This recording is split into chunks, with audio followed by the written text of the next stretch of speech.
Bonjour, aujourd'hui nous allons parler de la décroissance démographique de la Chine. Cette caricature représente deux trains. L'un est un train chinois, on voit son drapeau ici, et l'autre est un drapeau indien, le drapeau est ici. Et on constate que le train indien est en train de dépasser le train chinois. C'est une métaphore pour dire que la population de l'Inde a dépassé la population de la Chine. C'est un événement très récent qui est arrivé en 2022. Faut savoir que ces deux pays, l'Inde et la Chine, sont depuis des millénaires les deux régions les plus peuplées et les plus densément peuplées au monde. Et ici, sur ces cartes-là, un point égale 500 000 habitants, donc plus il y en a, plus c'est peuplé. Et ce qui se passe, c'est que ça c'est une constante depuis des millénaires, sont les deux régions qui sont les plus peuplées. La question était, dans ce cas après, laquelle était la plus peuplée? Bah, c'était la Chine, mais depuis très peu de temps, là maintenant, c'est l'Inde depuis 2022. Qu'est-ce qui s'est passé pour en arriver à cette situation-là? En fait, la population de l'Inde, depuis ces dernières années, n'a continué à augmenter, et d'après le futur, ça continuera encore, d'après les prévisions. Par contre, pour la Chine, la croissance a été plus faible. Elle a fini même sa population par stagner entre 2020 et 2022. On est resté aux alentours de 1,412 milliard d'habitants. Et puis après, elle a commencé à diminuer, et ce sera de plus en plus d'après les prévisions. La Chine et l'Inde étant présentées ici en Asie. Comment on en est arrivé à là? En fait, ce qui se passe, c'est que la Chine, pendant très longtemps, certes, elle était peuplée, mais elle était très pauvre. Et résultat, elle était très sensible aux famines. Par exemple, celle de 1959-1961, elle avait fait entre 15 et 55 millions de morts. Traumatique. Résultat, pour éviter ce problème, la Chine a fait une politique radicale en 1979, c'est la politique de l'enfant unique. Autrement dit, elle dit aux habitants, désormais, vous n'avez le droit de faire qu'un seul enfant. Si vous en faites plus, vous serez automatiquement sanctionné. Alors ça peut être des amendes, ça peut être des sanctions comme perte de son emploi ou refus d'être employé à certains endroits, impossibilité d'inscrire son enfant à l'école, impossibilité de pouvoir voyager ou déménager en Chine, etc., etc. Cette politique de l'enfant unique, elle va permettre de faire ralentir la croissance démographique de la Chine. Donc on voit que là, pour le coup, la courbe effectivement augmente de moins en moins vite. Et ça, c'était le but. Le problème, c'est que ça va provoquer des problèmes. Parce que diminuer la natalité, c'est-à-dire le nombre de naissances, c'est bien, mais ça a forcément des conséquences derrière. La première conséquence inattendue, c'est le nombre de femmes moins important que le nombre d'hommes. Actuellement, il y a à peu près 108 hommes pour 100 femmes. Ça veut dire qu'en Chine, il manque à peu près 33 millions de femmes, ce qui veut dire que vous avez plein d'hommes qui sont célibataires parce qu'ils n'ont pas le choix, il n'y a pas assez de femmes à épouser. En fait, en Chine, aujourd'hui, une femme est en position de force pour choisir son mari, ce qui veut dire que si vous êtes un homme moche et pauvre, bah, vous allez rester célibataire. En gros, c'est ça, malheureusement. Comment on en arrive à là? En fait, ce qui se passe, c'est que comme le montre cette caricature, en Chine, les filles étaient en danger. Pourquoi? Parce que si on imposait aux familles chinoises de n'avoir qu'un seul enfant, bah, le choix était vite fait pour plein de familles, notamment dans les campagnes. Il fallait plutôt essayer d'avoir un garçon. Ce qui fait que si dans les campagnes, une femme accouchait, alors pas à l'hôpital, il fallait faire ça à la maison, cacher des autorités, et qu'on voyait qu'on accouchait d'une fille, bah, il y avait des familles qui disaient, bon, bah, on va pas la déclarer, on va la tuer. Autrement dit, on va l'étouffer sous un oreiller, on va la noyer donc dans la rizière, etc., etc. Comme ça, ni vu ni connu, il n'y a pas eu de grossesse, il n'y a pas eu de naissance, et on peut dire, bah, on refait une deuxième tentative à avoir un nouvel enfant, et cette fois-ci d'avoir un garçon. À la ville, ça se fait quand même plutôt à l'hôpital, donc résultat, c'est un peu plus compliqué pour un infanticide. Résultat, ça sera plutôt avec les échographies. Lorsque dans l'échographie, des parents voient que ce qui est prévu, c'est une fille, bah, il y a des familles qui vont dire, bon, bah, on va avorter. On veut pas cet enfant-là, on va essayer d'avoir un nouvel enfant, une nouvelle grossesse, pour cette fois-ci d'avoir un garçon. Alors pourquoi? C'est parce que la tradition chinoise va plutôt favoriser les garçons, parce que c'est notamment eux qui sont censés transmettre le nom de famille, qui vont transmettre le culte des ancêtres. Bref, pour le coup, ça fait pas mal de femmes qui sont pour le coup en minorité et des hommes qui, pour le coup, sont trop nombreux, qui se retrouvent célibat forcé. Cette situation-là, elle provoque des situations assez différentes de chez nous, hein. Là, par exemple, vous avez une affiche qui montre des annonces pour des mariages où il s'agit de choisir son mari ou sa mariée, parce qu'on essaie de prendre le meilleur candidat possible. C'est l'ancêtre de Tinder, si vous préférez. Autre conséquence négative qui n'était pas forcément prévue de la politique de l'enfant unique, c'est le vieillissement très rapide de la population. En 2010, là par exemple, 11,3% de la population était constituée de personnes de plus de 65 ans, donc à peu près une personne sur 10. La proportion va être multipliée par 4 d'ici 2050, où on pense que ce sera à peu près 41 à 42% de la population qui devrait dépasser les 65 ans. En quoi ça pose un problème? Eh bien, ce qui se passe, c'est qu'en 2020, il fallait 5 travailleurs pour payer la retraite d'une personne, d'un retraité, d'une personne âgée. En 2050, on prévoit plutôt 1,6 travailleurs pour une retraite à payer. Ça va être très compliqué. En fait, dans le futur, il n'y aura pas assez de travailleurs pour payer les retraites de tout le monde. Ça menace complètement le niveau de vie des personnes âgées qui ne sont plus capables de travailler. Ainsi, cette politique de l'enfant unique, alors oui, pour le coup, elle a permis de ralentir la croissance démographique de la Chine et donc d'éviter des famines, ce qui était prévu. Mais maintenant, elle provoque une décroissance, parce que là, désormais, la population, elle commence à diminuer, et ce sera de plus en plus rapide au fur et à mesure des années.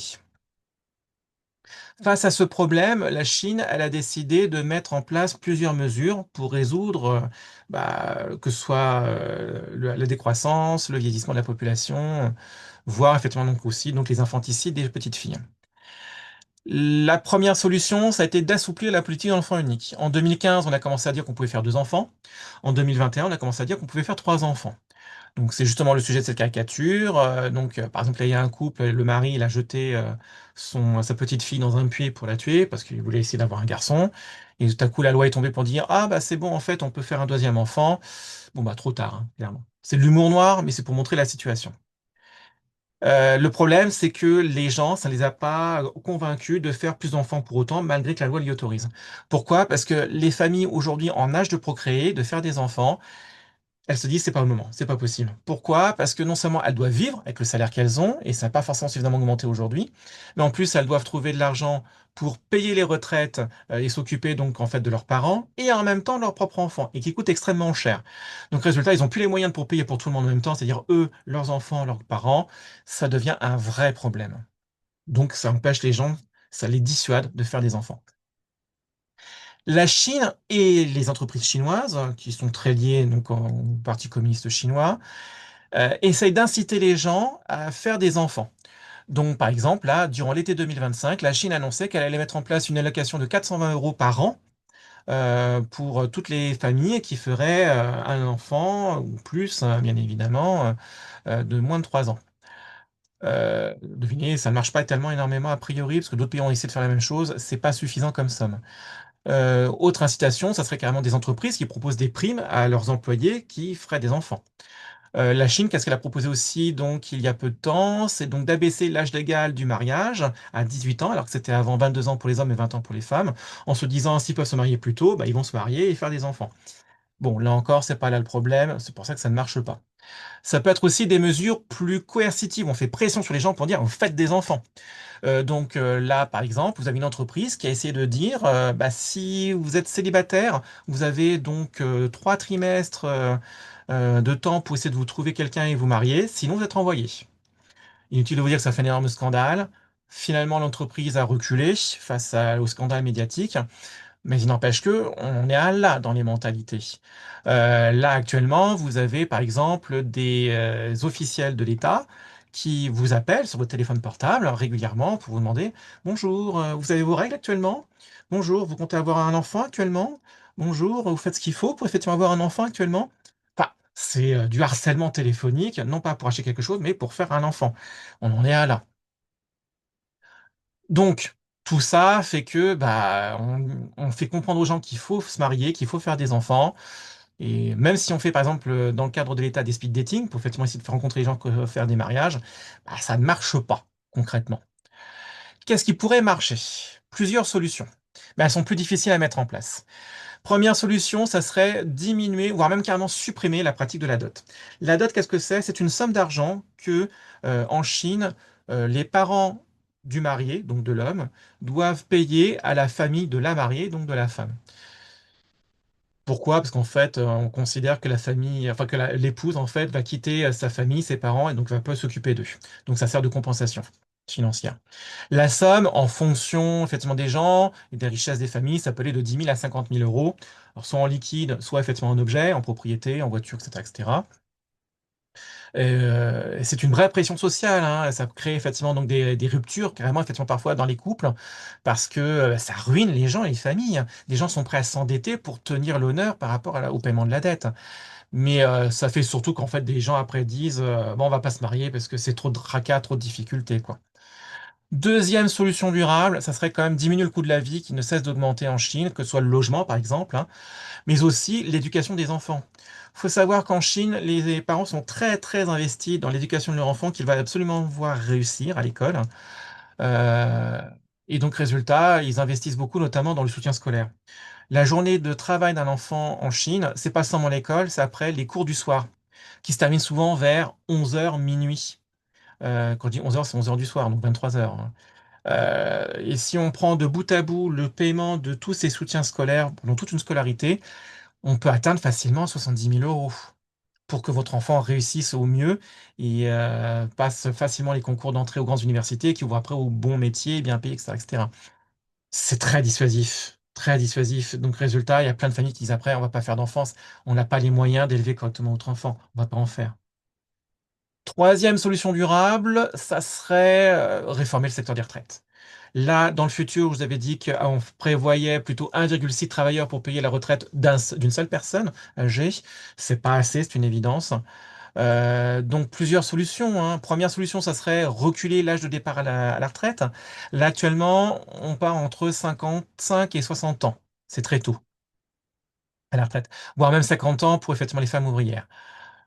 Bon, c'est pas tenable sur la durée. Après, est-ce que s'il faut faire, peut-être pas, il y a d'autres solutions. Ça peut être aussi changer le système de retraite. Actuellement, il est donc par répartition, c'est-à-dire que là, actuellement, ce sont les travailleurs qui payent pour les retraites des personnes âgées actuelles, retraitées. Euh, mais on peut très bien effectivement faire une retraite, comment dire, où on cotise soi-même pour sa propre retraite après. Donc ça, c'est une retraite par capitalisation. Mais ce sont des choix politiques très compliqués à mettre en place. Donc c'est pour ça que c'est du mal à se mettre en route. C'est une évidence.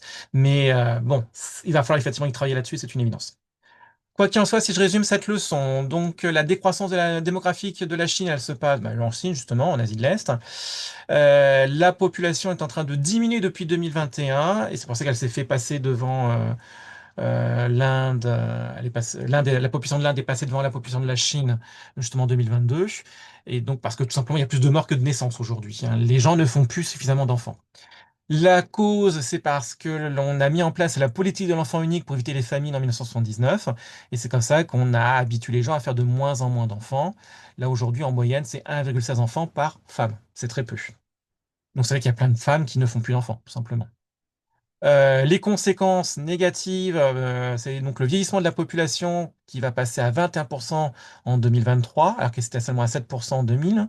Donc ça a été quand même déjà multiplié par 3 et ça va continuer. D'ici 2050, on passe à 41% de la population, pour le coup, qui aura plus de 60 ans.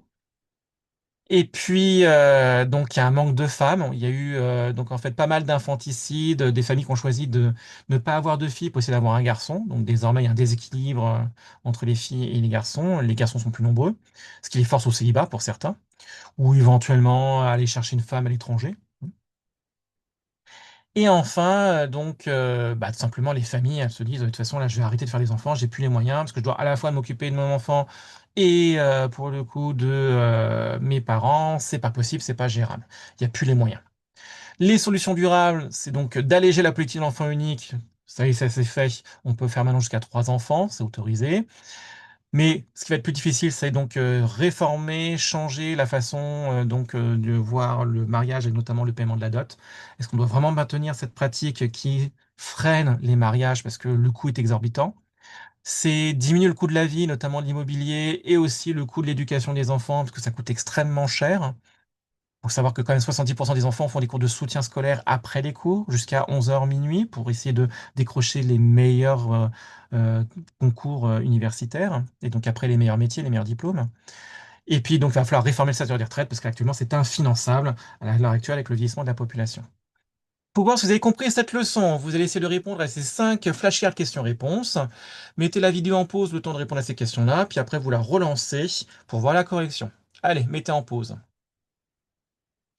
Allez, là on pense que vous avez répondu aux questions. On va maintenant pouvoir regarder la correction. Voici la correction. Si jamais vous avez bon, bravo.